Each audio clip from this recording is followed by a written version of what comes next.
We are back from the NFL Combine with an action-packed episode of Jets Final Drive. Jermaine Johnson, he is gone. How does that impact what New York is going to do at number 2 in the NFL Draft? Free agency, that is right around the corner. What quarterbacks are the Jets targeting? Receivers, offensive linemen.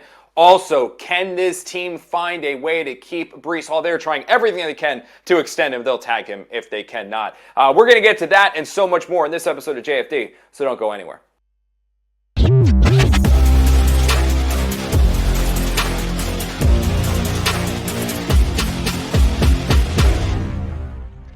It is Jets Final Drive. He is Zack Rosenblatt. I am Connor Hughes, and we have made it back from Indianapolis, the NFL Scouting Combine, the place where the true landscape of what's about to happen for the NFL offseason truly takes place. It was a productive week. It was a wild week trying to get down there. There was news breaking with a trade. The Jets and Breece Hall trying to come to an agreement on a long-term contract extension. We're going to be talking about it all on this episode of JFD, but before we get to that, Zack, how are you doing, my friend? Well, you were in Indy longer than me, so I'm well rested. I'm raring to go. You were there. You might still be there for all I know. You were there a long time. I was. We actually. So I was there, and then I flew home at 5 a.m. on Saturday because. Ugh.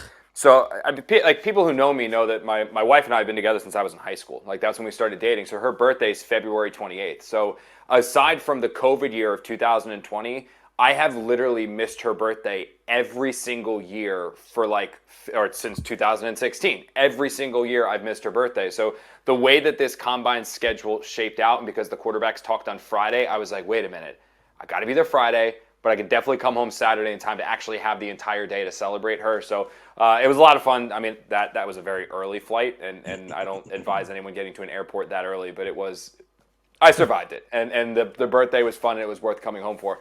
I will say I had to navigate a new parenting landscape that I'm keeping a notebook, Zack, for when you and Sam decide to start having kids, and it's we had the first death in the family where her hermit crab died. 6 months this thing made it, dude.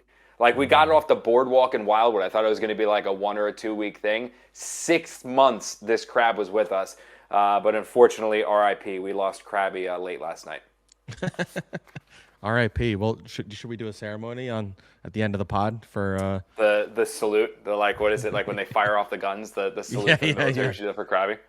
It was funny though, dude, because I mean, this is my first kid. You know, I'm not exactly around them a lot. So like when we realized that Krabby was gone, my daughter feeds him every day, like says hi to him, all that stuff. She finally had to stop touching him because his pinching claw came back.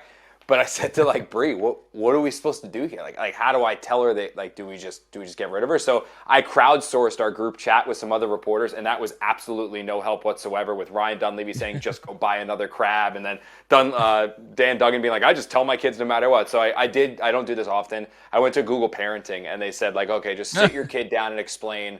The animal has passed away. It's no longer going to be with us, but it lived a great life, and now its body stopped working. So I was like, all right, I guess I'll do that. So I literally sat Brooke down, and I was like, honey, look, I got to talk to you. And she's like, processing it. And she goes, can I get a new Krabby? And I'm like, sure, honey, we can get a new Krabby. But then she also had my wife and I on the floor in puddles when she went up and said goodbye to her crab. And she goes, I had fun, Krabby. And I was like, oh my God, we're done. We're toast. But anyway, saying goodbye to hermit crabs aside, this is an action-packed episode of JFD. We did come to you guys at one point during the NFL Combine, and we're now going to recap the entire thing. So we're going to be talking about free agency rumors, draft rumors, what Zack heard, what I heard, Jermaine Johnson, Breece Hall, all of that fun stuff, Zack. But I don't know if we could totally get there without addressing the elephant in the room, and that is Tabletgate with Aaron Glenn, where people thought he fell asleep. I've been told that he was literally looking at his iPad down there. But what is your stance on the latest unique situation in Jets land? It's impossible unless the camera just stayed on him for the moments leading up to it. It's impossible to actually know, because you're obviously going to hear from the Jet side that no, he was not sleeping. And I even heard more specifically he was looking at measurements for, I believe David Bailey was the guy that was about to run, and he was and there was coaches next to him talking about the measurements, and he was looking at those, and then but the part where everybody like believed he was sleeping is because it seems like just based on the video, it's almost as if someone's like you have you on camera, and then he jolts up, and so at the end of the day, like. Number one, I mean, this is more of like a LOL Jets type moment at the end of the day. Like, it's not really a big deal because if you think about it, how many coaches were even not even at the combine? Like, Sean McVay might be sleeping on his couch watching the drills for all I know. And I know how late the nights go in Indy. Like, I'm sitting there tired getting on the podcast and stuff that I was doing that week. So even if he was sleeping, who cares? Like, make fun of the Jets for things they deserve to get made fun of. But here's my thing with it, and this is like. This is the deep answer to what is a pretty funny situation. The Jets don't get the benefit of the doubt. You know, it's perception and reality don't meet each other in Florham Park, and you can say that's not fair, and it's not fair. I mean, Aaron Glenn has very little to do with the 14 previous years of complete and total ineptitude of this franchise. He's doing everything that he can to turn this team around, but he's going to get looped in with all of the dysfunction that has marred this franchise for the better part of 2 decades. That's just going to happen. So when they see this clip of Glenn, and it looks like he's going to be sleeping, the story is, oh, look, LOL, it's the Jets, same old Jets. Their head coach is coming off a 3-win season. Now he's sleeping at the NFL Combine, and it's going to go rampant, and it's going to go viral. And the fact is that I don't know if the truth in the matter, and again, I've been told the same thing you are, Zach, that he was not sleeping, he was looking at his tablet, but the truth I don't think ultimately matters. And it's a similar parallel that I draw to this notion that's out there that ownership is the reason why the Jets had to move on from Tanner Engstrand and why Wink Martindale didn't happen and all these assistants got fired. And Aaron Glenn can sit up there and scream until he's blue in the face and his voice runs out that he made these decisions himself. It doesn't matter because people are going to think that Woody Johnson meddled. People are going to think that the head coach was sleeping. People are going to think that the Jets, whenever there is an opportunity to make a fool of themselves, are going to make a fool of themselves. And that doesn't matter if it's true or it's not. What does is the only way that they fix it. And the Jets realize this. Aaron Glenn realizes this. Everyone in that building realizes it. They just have to start winning some games, dude.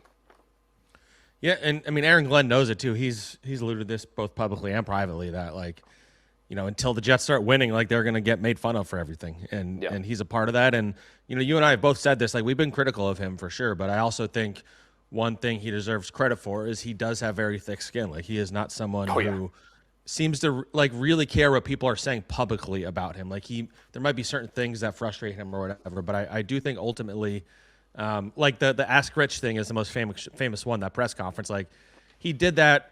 And he did not care how people responded to it or how they were going to respond to it. He was going in there to make his own point, and it was for himself. And he didn't care how many people were laughing at him. How many reporters thought it was ridiculous, whatever. Like, he is going to be Aaron Glenn, and so there's something to be said about that. And I think it will be more positively received that he has thick skin if they were winning, as we're saying. And so, you know, it kind of goes back to, I've said this to a few people. Like, I know Mike Vrabel, but I also know they won every game this year. So his thing in the press conference, like, it seems endearing while it's happening. But, like, I've also seen it in Tennessee with less media where they were losing, where he was a little prickly, and I don't think it went over as well. So, like, it really comes down to winning and losing. It doesn't matter how likable or unlikable you think somebody is. They seem more likable when you're winning somehow, and you seem more unlikable when you're losing somehow. Even look at Mike McDaniel, like the whole Mike McDaniel shtick. Like, people loved it when they were winning 10 games every year. This guy's so quirky, it's funny. All of a sudden they're losing, and they're like, what is wrong with this guy? So it really just comes down to if you win or lose at the end of the day.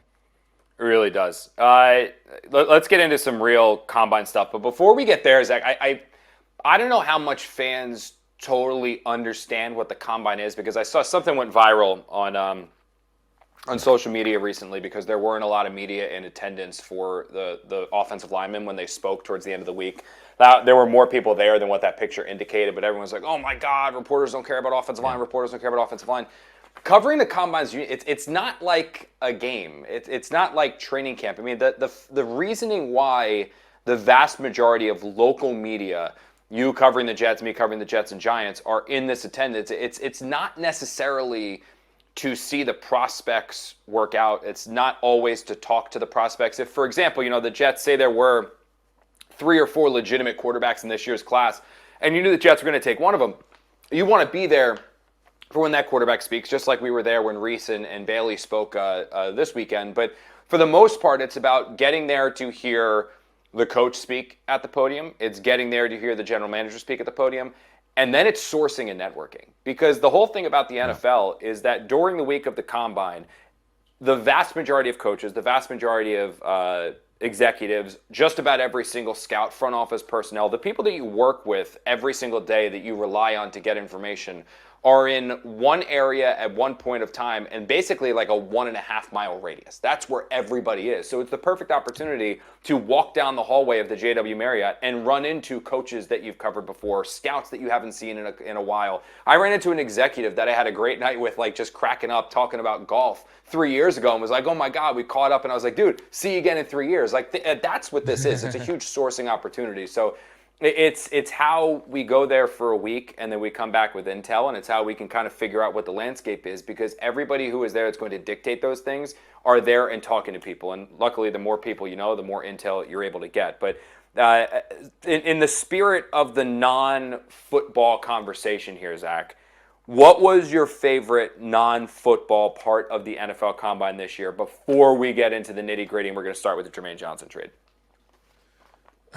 My favorite non-football part. I Yeah. mean, honestly, it's if my favorite part was this restaurant I went to that everybody's been telling me to go to in Indianapolis. Honestly, The Mexican one? A real big. No, there's a spot called Bluebeard. It's like this famous spot in town. They like changed their menu up. It's like farm to table or whatever. There was a bunch of NFL people there. I went with Daniel Popper and our boy Michael Dunn. It was one of the better meals I've had in Indy. It was phenomenal. Great pasta, great burrata, great. We had a great steak, great drinks. Just a phenomenal restaurant. So if you're ever in Indy, I highly recommend it. Bluebeard.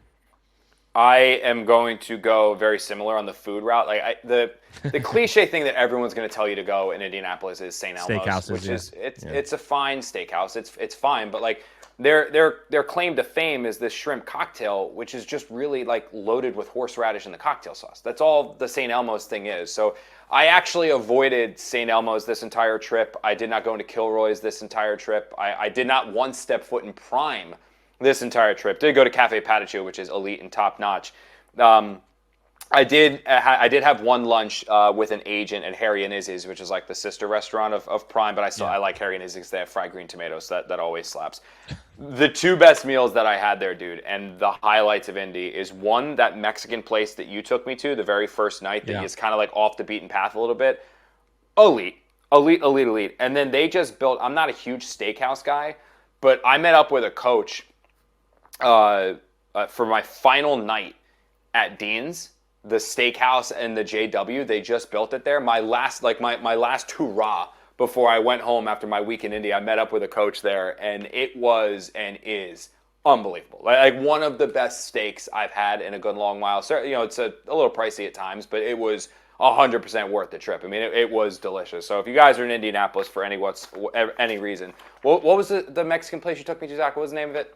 It was called Livery, Livery. But I just thought of another fun thing that happened to me when I was in Indy. I was at one of the main bars that everybody camps out at one night, and I look up and I see Andre Drummond walking through, and that's when I realized he was out the night before a game. By the way, that's when I realized the Sixers were in town. So I went and saw the game with Dave Zangaro, who covers the Eagles, and then the next morning at Cafe Patachou, I saw Klay Thompson just sitting alone at Cafe Patachou. I had to double take a few times. I'm like, what is it? That's Indy though. Like everything is in one area. So when the NBA teams are in town, they're all going to the same places as all the NFL people. So you have a Klay Thompson at one table, you have an NFL head coach in the corner, you have a GM in the corner. Like it's a fun week for that stuff. Like you just walk around and you're going to see somebody probably. And that's why like people say like should it stay in Indianapolis, should it not stay in Indianapolis? I am now gearing much more towards staying in Indianapolis. I was team go to LA just because I wanted to go to LA. The Indianapolis thing is very convenient. I mean, we're both very blessed that we've done this long enough now. We're going to the Indianapolis where it used to be like 90% hoping you meet people, 10% reconnecting. It's kind of flipped on its head. Like 90% is reconnecting with all the coach and the agents and all that stuff that you know, and then 10% is meeting new people. I'm a fan of Indy because you truly can like walk down the hall anywhere and see somebody that you know that you haven't seen in a while. I mean, I ran into Joe Vitt, who used to be the Jets linebackers coach, Adam Gase's father-in-law. Ran into him. Haven't seen him in a minute or two. Actually got lunch with Adam Gase. He's doing well. I'm very happy that he's in LA and seems like he's in a really good head spot. But transitioning here a little bit, Zach, to something more Jets related, other than past Jets like Vitt and Gase. Jermaine Johnson has been traded. This happened, I think, the day after we recorded our broadcast. I had heard during the combine, and this is one where, like, the internet, I don't know how many people care about this. Like, you get the little news and nuggets, and you're holding it and, like, trying to get more intel, and then all of a sudden the next day it breaks. So I don't think this was a complete and total surprise that Jermaine Johnson was dealt. I think how quick it came together from when they started talking at the NFL Combine to boom, the trade happened at the NFL Combine was a little surprising. But this was a situation where it is as blatant and as black and white as this. The Jets are going to be a multiple defense, but at the heart of it, it's going to be a 34 defense and a 34 scheme. Jermaine Johnson is not a 34 outside linebacker. He's a bigger-bodied, edge-setting defensive end in a 43 scheme. The Jets, I am told, had zero inclination, and there was a zero chance quote that the Jets were going to re-sign Jermaine Johnson. While they did have an opportunity to trade him for a third-round pick to the 49ers at the deadline, last year, they chose to hold out for a second-round pick. Again, they didn't know if they're going to be running a 43 this year or not. Once they made the decision to go 34, it was a fish out of water. Let's just get whatever we could for him. They did not have any offers for third-round picks, did not have any offers for fourth-round picks. So they found an opportunity here to kind of have an out-of-place guy with old friend Robert Saleh in Tennessee to an out-of-place guy here with Jermaine Johnson. They got T'Vondre Sweat in here. He's going to be their big-bodied nose tackle, and Jermaine Johnson goes back to a scheme that he was once a Pro Bowler with Aaron Whitecott and Robert Saleh.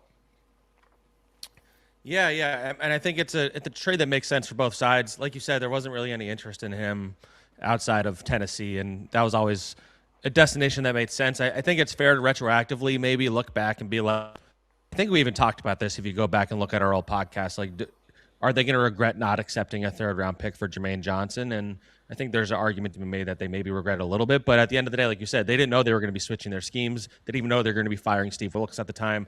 They didn't know Aaron Glenn was going to be taking over and that they'd be going to more 3-4. So this trade just makes sense for both sides in that, like you said, you get rid of a player who you're not going to sign next year anyway, so you get an asset for him now as opposed to losing him for nothing later. You clear that cap off your books. Not like you needed it, but you clear that cap. And T'Vondre Sweat, he fills a need. He's a young ascending player on a very cheap contract over the next 2 years, and the Jets believe in their ability with their new coaching staff to develop a guy like that. And so he's someone worth investing in, whether you, there's obviously some questions about, Wade and yeah, I'm going to be a little more negative than you.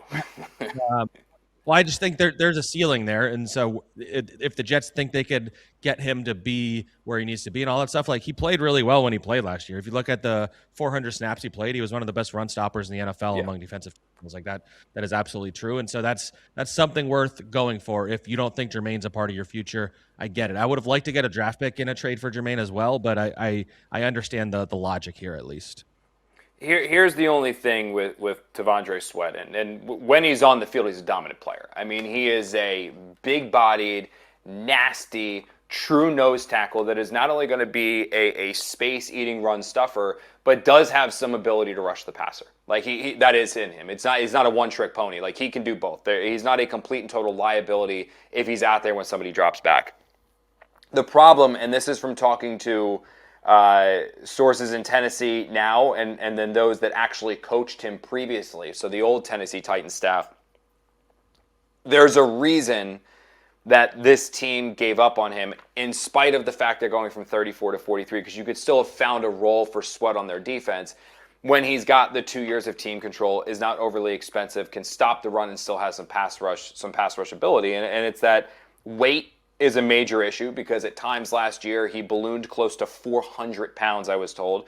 There are some questions with effort. There's some questions with practice habits. And there's a big concern on how much he actually loves the game. And that's where and why you're giving up on a player that clearly has talent. Now, the thought process here with the Jets, and they are very high on this kid. Like they don't view this as a consolation prize. I actually loop it in similar to when they got A.D. Mitchell or when they got Jarvis Brownlee. Guys that a lot of the people are like, oh, these are cast-offs. Yeah, they have talent. And the Jets viewed them as, no, we can turn them into something. Our culture can turn them into something.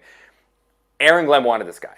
Darren Muji wanted this guy. And the thought is that you put him around Dunbar, who's been around the block a few times, worked with a ton of people, has gotten elite level play out of a lot of different defensive linemen, and you can have something really special here and Sweat. At worst case, it's worth the risk for a guy that is absolutely going to fit your scheme, giving up a guy that was just not going to.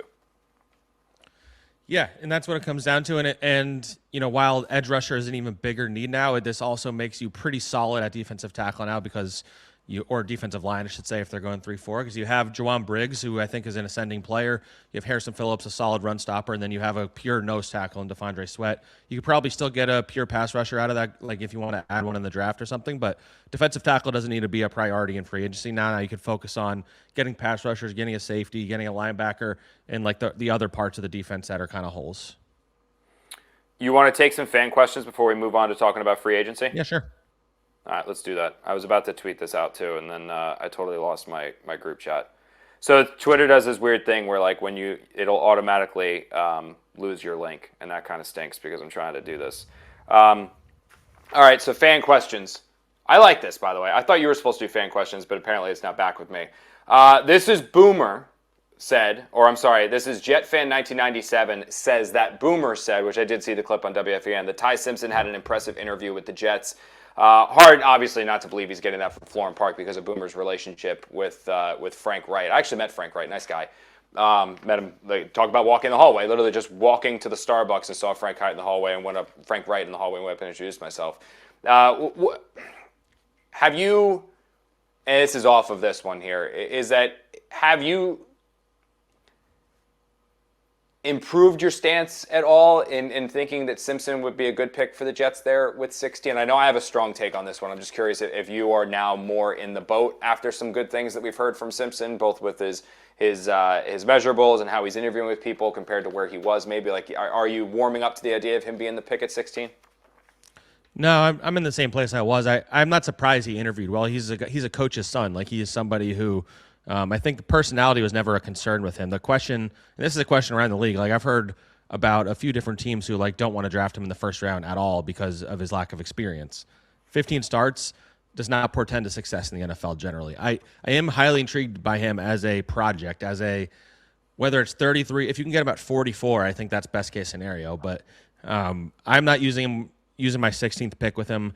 I'd maybe consider if you want to trade back to the end of the first round, like from 33 and bump up a few picks, and you really like him, and then you get the fifth-year option, like maybe. But I'm just not someone who's going to invest in a guy who has such little experience, even if he has some tools, he has the IQ, and he showed some flashes last year, but the end of the season was bad, and he just does not have the experience that you want. I'm right there with you, man. The Jets are not in a position with how many positions that they need to take a player 16 who's not going to see the field. And I know that I know that it's risky to say draft for need over best player available. That's not what we're talking about here. I mean, we can go into this offseason, Zach, and find 10 to 12 positions where the Jets could use a new starter. And of those 10 to 12 positions, yes, quarterback is one of them, but of those 10 to 12 positions, they're going to need 2 or 3 legitimate playmakers, dudes, dogs, stars of that grouping. For Aaron Glenn and Darren Muji, who are going to need to show something this year to justify getting a third year from Woody Johnson, they can't afford their second overall pick to sit behind somebody. They can't afford 16 to sit behind somebody. They can't afford any of these other selections within that first 100 to sit behind people. They need that number 2 pick to be on the field contributing, and same with 16. So I do like the idea of potentially grabbing somebody on a day 2 pick or a day 3 pick to sit behind if you accomplish some other things, or depending on what you're able to do in free agency. And we're going to talk about this in a few minutes here, Zach. Where the Jets are and the perception people have of the Jets, there's going to be a Jets tax that they have to pay in the offseason. There are not going to be free agents that are lining up to kick down the door here and play for this team. They're going to have to pay more to convince them to come here. So knowing that is probably going to take them out of the running for some of the better players in a weak free agent class. They need these guys that they pick in April to contribute and contribute early. And I don't think that Ty Simpson in any way, shape, or form should be starting in September for any team. All right, one more question here, Zach. This is from Garden State Hemp 1733, which is a good little transition here because we're going to be talking about free agency here in a minute. Marshawn Lattimore is going to be released by the Commanders. Would he be somebody that you would be interested in seeing in New York as an option opposite Brandon Stevens, potentially to compete there with AC Thomas? I mean, I would, if he's fully healthy, maybe, but he was pretty bad for the Commanders last year. The Saints basically dumped him for very little, and the Commanders are cutting him because he's not Marshawn Lattimore anymore. The connection is that Aaron Glenn coached him in New Orleans, and they have a good relationship, and I do think they're going to bring in, we'll probably talk about that later in the show, they're going to bring in a bunch of guys, or try to, with ties to Aaron Glenn, but I just don't see him as a guy that, in that cornerback room, if you're going to bring somebody else in, it needs to be somebody that you feel a little bit better about than Lattimore. Like, I'm not going to give it a 0% chance, but I just don't see that happening. There are some issues there in Washington, man. There were injury concerns, soft tissue stuff that started popping up, and usually when you see that, it's the beginning of the end. Didn't play particularly well against high-level competition. Is certainly not the player that he was with Aaron Glenn. And I know that Glenn likes reclamation projects. I know that he believes he can get more out of guys than other people, but this is probably one that I would steer clear of. I don't think honestly, dude, even if it's on a team-friendly deal, even if it's on a number that makes sense, I don't think it's something that I'd be super inclined to go with. I think we're probably in the same boat there. Yep, agreed. All right, so free agency talk. You want to talk a little free agency? Yeah, let's do it. Let's do it. Move on here a little bit. All right, so the unfortunate thing for the Jets right now, and it's a problem that they've dealt with for a while, except for the year that they had Aaron Rodgers, is that you're just not going to have teams that want to play for this team right now, or not going to have players that want to play for this team right now. I shouldn't say none, but your top tier guys who are going to have other options, those players are going to likely go elsewhere than New York, because they're not going to get the benefit of the doubt with taxes, obviously. They're not going to get the benefit of the doubt with the coaching staff, because you could be a scheme fit player who's coming here to play with Aaron Glenn, and if you don't win, you got a brand new coach that might want you cut next year.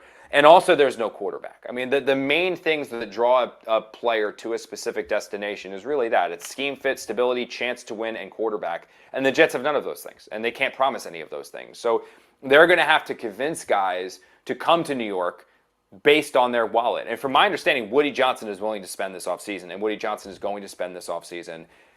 This just isn't a particularly great class to spend. And I actually went to Indianapolis with the goal of figuring out why. Like, why does this free agent class seem so poor? Because it does. It is not a very good class. And I talked to agents who told me that, look, you're right, and because of that, you're going to see an abundance of 2-year deals. Now, there are players at the top of the market. Like Tyler Linderbaum, I was told, by somebody who was actually negotiating with his agency, that the starting price begins with a 2 for him annually per Y. So at least $20 million per year, and it's already exceeding that for a center, which is crazy. John Franklin Myers is a super robust market. He's looking at about $20 million annually. I mean, there are some very, very good free agents out there, but there aren't that many, and it's for 2 reasons. One, the increasing salary cap, which is now over $300 million, has afforded teams the opportunity where if they want to keep a guy, they can keep him. Period. Like there is no world anymore, usually, where a team is like so cap strapped that they have to let somebody that they love go, or somebody's definitely going to walk. There are so many means to keep that person in their building that you can keep that person in your building.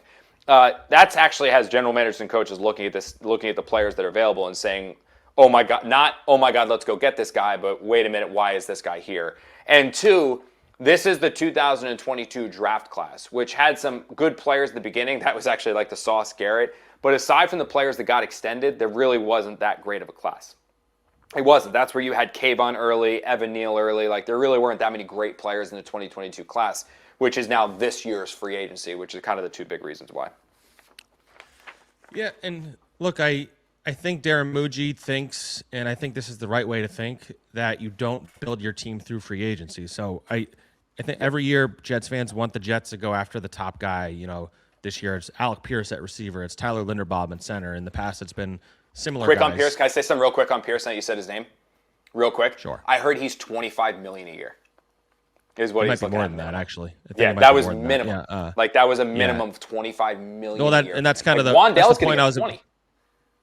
That's the point I was about to get at, is that oh, sorry. When you're no, that point was good, but the specific point of, like, when you're in free agency, you have to overpay to get guys, especially the ones on the top market. That's why you have something like the Giants paying Kenny Golladay a while back, one of the worst contracts ever, bid against themselves, but they paid him like $20 million a year, and that's because you're trying to fill a need in free agency with a guy that you perceive as the best guy available, and so you're going to overpay him. I don't think Muji operates like that. So I think what you're going to find is not quite like last year where they were doing a lot of guys that we really hadn't heard that much about before, or guys who were young and on the up and coming. I do think they're going to target veterans, target leadership, target ties to Glenn, but they're going to be hovering in the middle of the market. That's where you go for a guy like Alex Anzalone. That's where you go for a guy like Al-Khani Muhammad from the Lions, or the safety class. Safeties generally don't get huge contracts, so that's where I think they're going to go. They're going to go in that little middle. You get some veterans. You try and get some guys that are,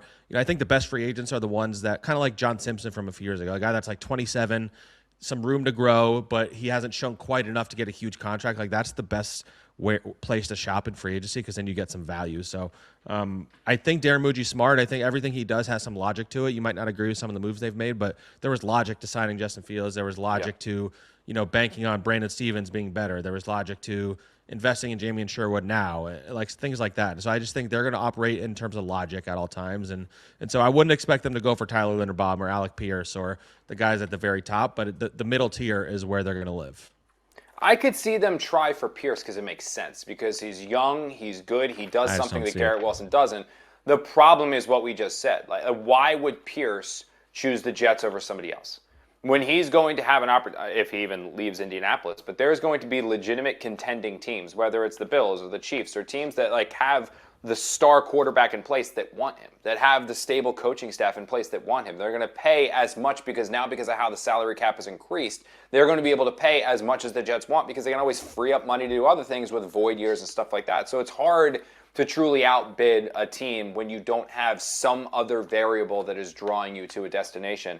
And unfortunately for the Jets right now, they don't. So I completely agree with you, Zach. I think you're going to see them focus primarily on leadership, on veterans, guys with ties to Aaron Glenn who can help continue to carry his message out throughout the locker room. Because what Harrison Phillips said when he called basically the culture of the Jets a cancer, I mean, that's a damning indictment of this team, especially when culture is supposed to be what Aaron Glenn believes he can carry forth. And I still believe that one of the most surprising things from last year was that Glenn did not bring many of his guys into the locker room. Like, he didn't. There was no one there who knows how he wants to do it, who was going to do it the way that he, or show it and see it and be his leader and carry his voice throughout the team when he's not necessarily there himself. And I think you'll see guys added now that will do that. Demario Davis, I know, has been one that's rumored to them. I could see that happening. Anzalone, I think, is almost a short, well, I don't want to say that because that's going to get aggregated. Like, just the way that makes so much sense where the Jets need the position. He's good with Aaron Glenn, a little bit older veteran. I mean, that makes so much sense for them to pursue him. But is there anyone else on your mind real quick before we move on to talk a little Breece about who the Jets could target? Yeah, I had a column that came out today of things I heard in Indy. Safety is a position that I think they are. Yeah, safety is a position they're going to target in free agency. The couple of names I had in there were Cameron Curl from the Rams and Brian Cook from the Chiefs. I do think if Minka Fitzpatrick's available from the Dolphins, that's someone to keep an eye on, because you have Brian Duker and Ryan Slowick both from that staff, and Fitzpatrick is like 31 now, but he's a playmaker, and they need those. So, and I can't imagine that would cost a lot, like even in a trade. So I'd be intrigued by him. Those were kind of the names that came to mind. All right. Moving on here a little bit, let's talk about the guy I think that's on just about every Jet fan's mind. It's Breece Hall. And it's great, dude. It is pretty wild how things have shifted with this dude, considering where we were, I would say, training camp and even before Braylon Allen went down, where it was like 100%. The Jets are trading this dude. They're going to roll forward with Braylon Allen and Isaiah Davis, and everything's going to be fine, to the point where now this offseason, it's like no matter what, this dude's coming back. Like, he is an untouchable. In fact, when they traded Jermaine Johnson, I talked to two other teams that had been in negotiations with the Jets and spoke with them, and they were led to believe that anybody that was not acquired by Aaron Glenn and Darren Muji could be had.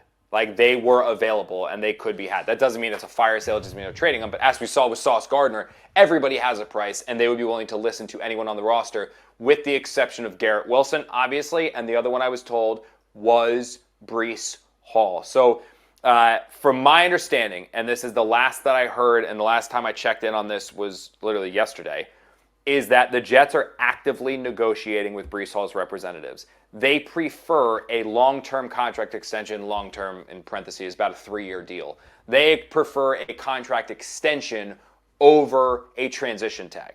That's what they prefer, which makes sense because you can maneuver the money around. You can change how the cap hit lies. You can put things to year 3, which then would allow you to get cut.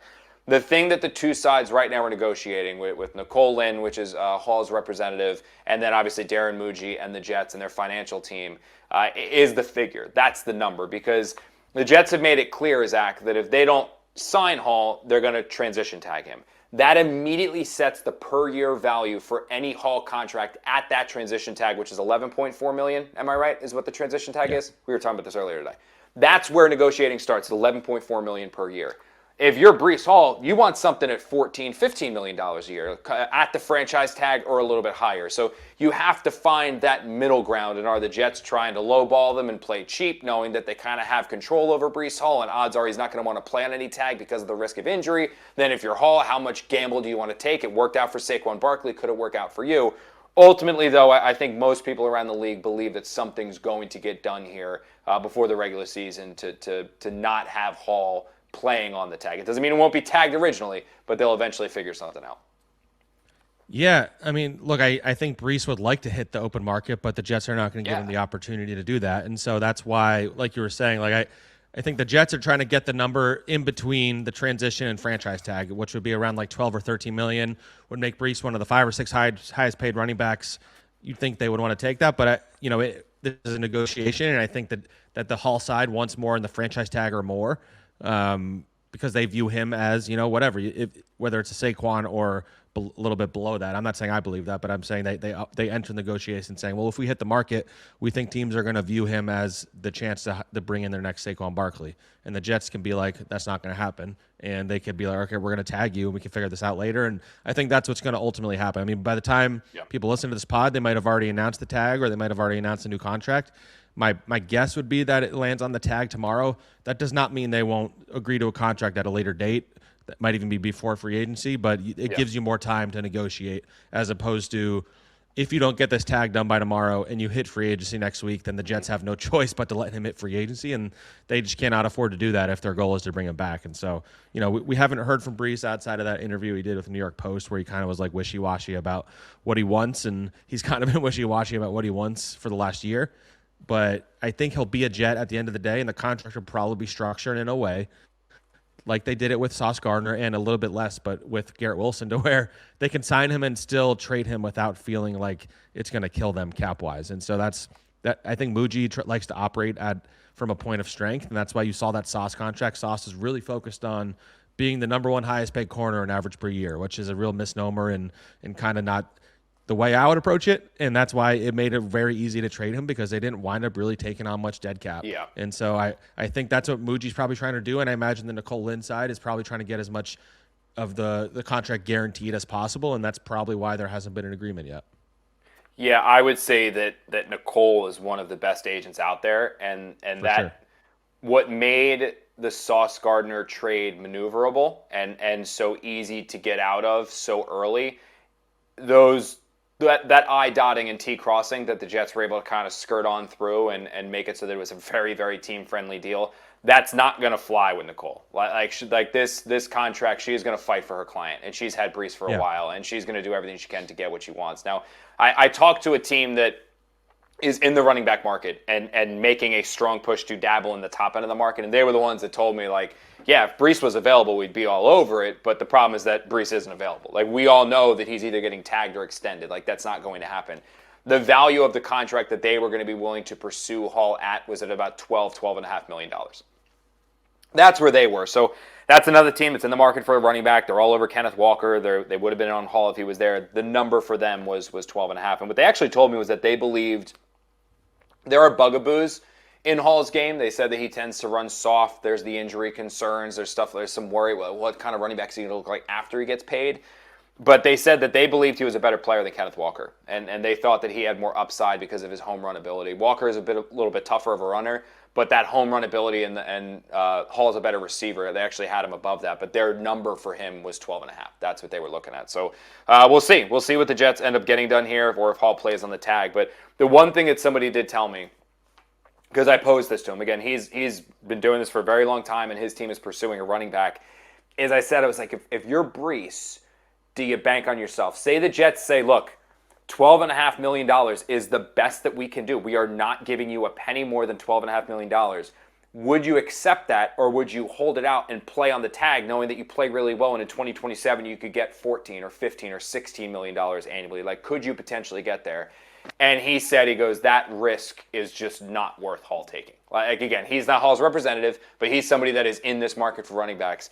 He said he could not foresee Hall standing 10 toes that deep to be like, I'm playing on this tag, because you could be thinking $15-16 million next year, one knee injury, one Achilles injury, one season ender, and suddenly that number is cut in half, and you're looking at $7 or $8 million next year. So I think that ultimately something will get done between Breece and the Jets, because he's not going to want to play on a tag.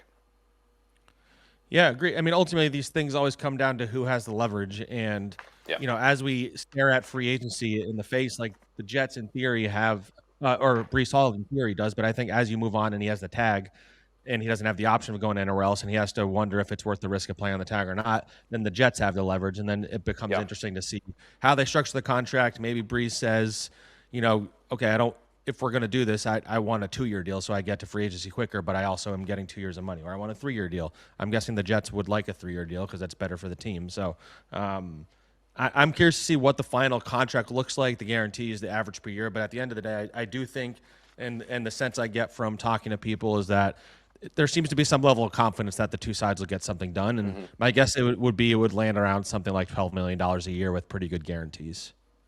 There we go. I'm with agreement. Last thing we want to do here is, Zach, you want to talk a little quarterbacks? You want to do a little quarterback talk as usual? I love that I saw throughout the combine this week, people were like, the Jets are, the typical reports that always come out around combine time. The Jets are all in on so-and-so. The Jets want this guy. The Jets are going to get Malik Willis. From everybody that I have spoken to, I don't think the Jets have finalized who they want for quarterback yet. And that's not totally uncommon. Like, I was talking to another team who said they have their meetings to gather. What they do is they gather their intel throughout the NFL Combine of, this is the running back market, which we know we're going to play in. This is what this guy's looking for. This is what this guy's blah, blah, blah. Get a general outline of contracts. And then on Monday, today, is when they go, okay, who are we going to pursue and who are we going to do everything we can to get? The Jets really only finalizing their offensive staff a week or so ago, or a couple weeks ago. I mean, they're probably behind the 8 ball a little bit in terms of determining exactly what they want at quarterback. So I genuinely believe that everything is on the table. But the one name that does, maybe it's speculative, maybe it's because it hasn't been shot down like the Kirk Cousins thing, that Kyler Murray name, not via trade, but if he's cut by the Cardinals and the Jets can get him for, say, like $1.5 million, that's around a lot more than I expected it to be. And you and I have talked about this, Zach, and we can get into the nitty-gritty of it. He, from everything that I've heard about this guy, is not the quarterback that you want. In fact, one person who coached Murray in Arizona told me, quote, it would be a disaster, unquote. I mean, there are work ethic concerns with Kyler Murray. There is desirability concerns with Kyler Murray. That stuff and that talk about him not watching film because he's playing Call of Duty, I was told by 2 different teams, including one coach in Arizona, that that's true. Like, that's not a fake thing. Like, that is a true thing that happened. And as one former coach said to me, quote, he's just not a leader, unquote, and players just don't follow him. So for when you're trying to bring in this culture that Aaron Glenn keeps talking about, and this feeling that Aaron Glenn keeps talking about, and this want and desire that Aaron Glenn keeps talking about, I don't see Murray in any way, shape, or form as being a long-term fit for New York, with one caveat. One, we know that Glenn is close with Kyler Murray's dad, so maybe he believes that things can be different with New York because he has some insight that we don't necessarily have. And 2, if the goal is competence, and the goal is some form of excitement, and the goal is trying to get to 6 or 7 wins, the belief is that is something that Kyler Murray can do, because there is arm talent, there is mobility, there is excitement. When he's on the field, he can run around and make plays happen that other people can't, because he is one of the most physically gifted quarterbacks in the league. It's just a matter of, like, is everything you're trying to build worth a quarterback that, from everything I've heard, is exactly against that? Yeah, look, so what I would say is a lot of what you just said is absolutely true. I think that Aaron Glenn believes in doing his own research and digging into Kyler Murray and whoever the quarterback might be. I think they're doing, as you talked about at the beginning of this point, Like they're doing their research, they're doing due diligence, and that's kind of the root of this. Is they're doing their due diligence in the Kyler Murray. That is absolutely happening, and I think that Aaron Glenn believes that he can bring in just about anybody and make things work if they have the work ethic and the talent and all that stuff. And I know there are questions about Kyler's work ethic, but there's also the idea that maybe he'd be motivated to prove everybody wrong after how the last couple of years have went. And I think that if you look at this quarterback market, there's not a lot of high ceiling quarterbacks. And I'm not saying he has a significantly high ceiling, but he is somebody that has a provable history of production and success in his NFL career. Whereas a lot of these guys, like Malik Willis is someone that I personally would invest in because I think he has really, really interesting potential and he has a really strong arm and he's really athletic and it sounds like his work ethic is really high level. But, the Jets would probably have to pay $25 to $30 million for a guy that has not proven an ability to be a starting quarterback in the NFL. You have Kirk Cousins, 38 years old. I don't think that's happening. I know we're going to get into all the specific candidates and all that stuff.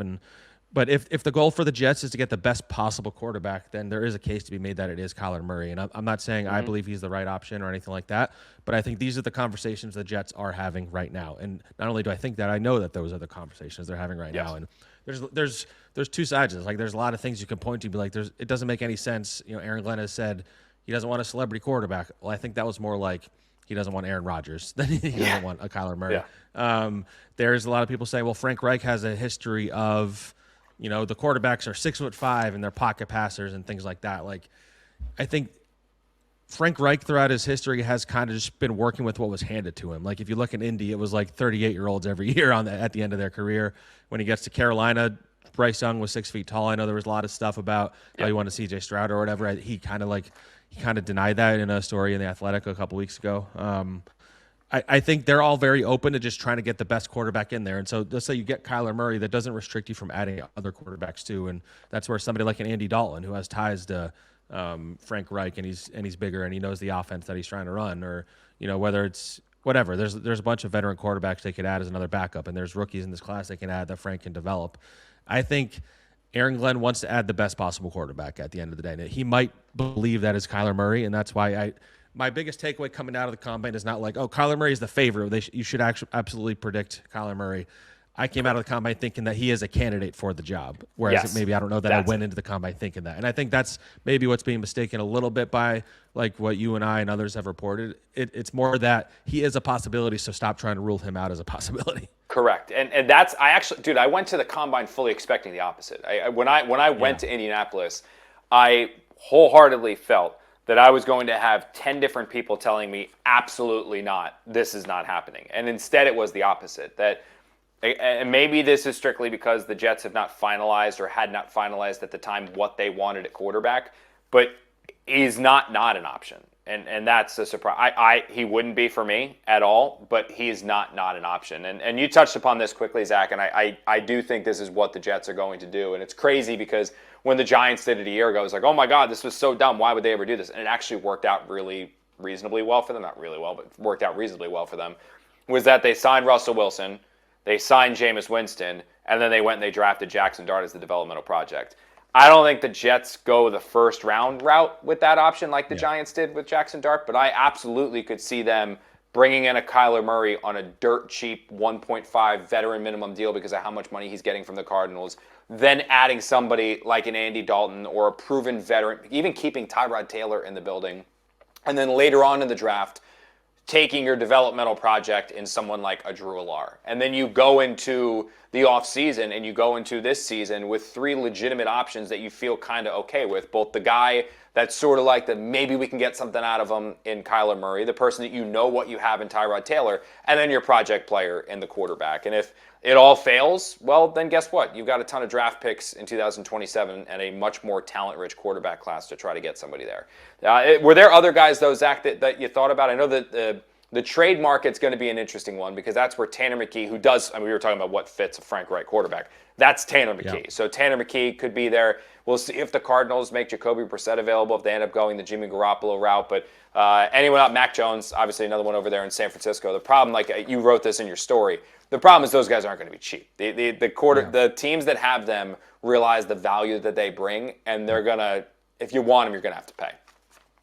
it's a buyer's market right now. These teams know that there's not a lot of good options out there and that people are desperate.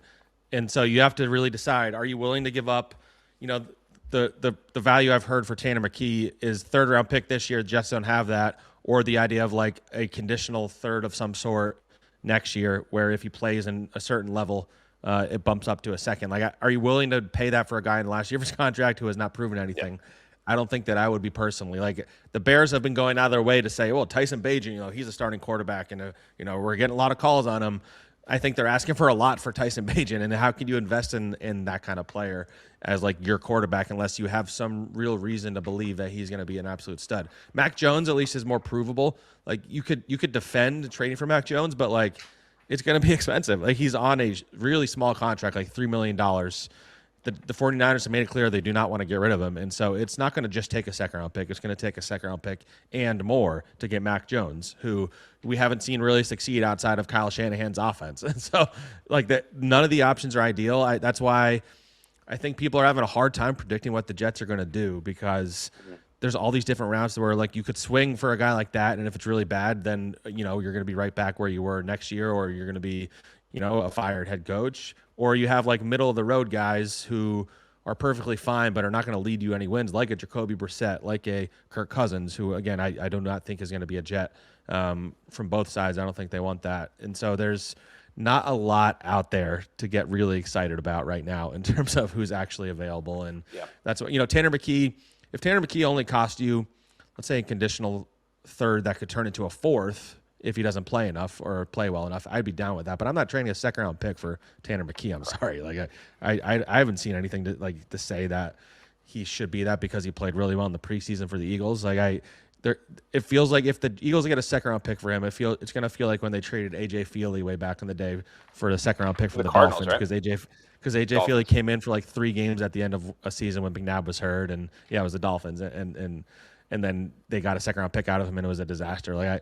And the Jets need to be hoarding as many of their assets as they can. So that's why even a Kyler, to circle back to that real quick, he's ideal if he's released, because you're not giving up any draft assets for him, and it's not going to cost you a lot financially, because he doesn't need the money, frankly, because the Cardinals are going to be paying him a lot of money to leave. So, like, somebody like him makes more sense in theory as a stopgap, or if not, somebody that could in theory be more than that. I don't think he will be, but that's why, like, I kind of go more in that line of thinking, where you're not giving up any draft picks and you're also getting a starting caliber quarterback, whereas you have to give up a second-round pick plus more to get Mac Jones. And so it's a really hard conversation that Muji and Glenn need to be having. If they're all in on the idea of Mac Jones and think, like, I mean, if he's good enough, he could be our quarterback next year, then yeah, absolutely go and trade a second-round pick and a fourth-round pick or whatever it is. But if you don't believe that, then the Jets have way too many needs to trade second-round picks. So yeah. Kevin Cobb was the other Eagles quarterback that went to the Cardinals. That was good the Cardinals. Cardinals, yeah. Yeah. Kevin, I was like, no, there was definitely the Eagles are the kings of that. Cardinals. The Eagles have always been the kings of making a quarterback look just good enough to get an asset for him. And I don't even know that McKee has necessarily gotten that, like, shown enough to do that. Yeah. Frankly, so that was the year. I remember that Kevin Cobb year was wild because Donovan got hurt, and then he ended up coming back for the playoffs, if I'm not mistaken. And it was like, oh my God, Donovan McNabb, like, he's out for the year. I think he hurt his ankle, didn't he? And then he ended up coming back. But then they went all the way to was that the year the Bucs won the Super Bowl? I think that might have been the year that Rondé had the pick 6 against McNabb. I think that might have been that year, 2002. We'll see. There were a lot of years there in a row where the Eagles went to the NFC Championship game and then just lost. I'm with you, man. You can't trade assets for a quarterback. It's not, if you're talking about a 5, okay, but these guys, like, the same reason that a Jet fan would want a McKee or a Jet fan would want any of these other Mac Jones that's available, is the same reason why these teams aren't going to give them away for a 5th-round pick, because they know that. And is the 5th-round pick that the Jets would get back worth, if something happens to Brock Purdy, the 49ers know, we'll be okay by turning to Mac. Or if something happens to Jalen Hurts, the Eagles, who have Super Bowl aspirations, will go, no, we think we still got a chance here with Tanner. They're not going to trade away a valuable asset for some 5th-round pick just because they're a backup quarterback. They're going to hold on to those guys and wait until they're free agents, and then they'll let them walk, and they'll get a comp pick when those guys get crazy contracts in free agency. Last thing today, Zach, and I know you actually talked about this in one of your articles, is that Frank Reich and his offense, because we've seen many things. We've seen the way that it looked in Philadelphia. We saw the way that it looked in Indianapolis, and then we saw when it really didn't look all that great in Carolina. You had actually some reporting on what Frank might look like here with the Jets. Am I right? Yeah, from what I understand, he's building his offense around what he was trying to build it in Carolina. I don't know like the specifics of like what that scheme will look like, but I think when people see that, they might be like, well, he was fired after 11 games. What I would say to that is that's absolutely true, and Bryce Young looked terrible. But it was like an absolute mess that year in Carolina. There was like stuff about, certain coaches and the GM were like, going to the owner and telling him that, they need to coach Bryce Young this way. And so then the owner would go to Frank Reich and be like, you need to do this. Like that's like not a really successful or positive way to live. And so I think he's building what he wanted to do there here. I know that part of the process has been like offensive coaches like pitching ideas to him, and then if he likes them, he'll put them in the playbook. And so it's a real collaborative process ultimately. But this is going to be Frank Reich's show, his baby. He's not going to have. He had play calling. He like gave up play calling that year, and then he took it back. It was like a whole mess. He's going to be the play caller the entire season this year.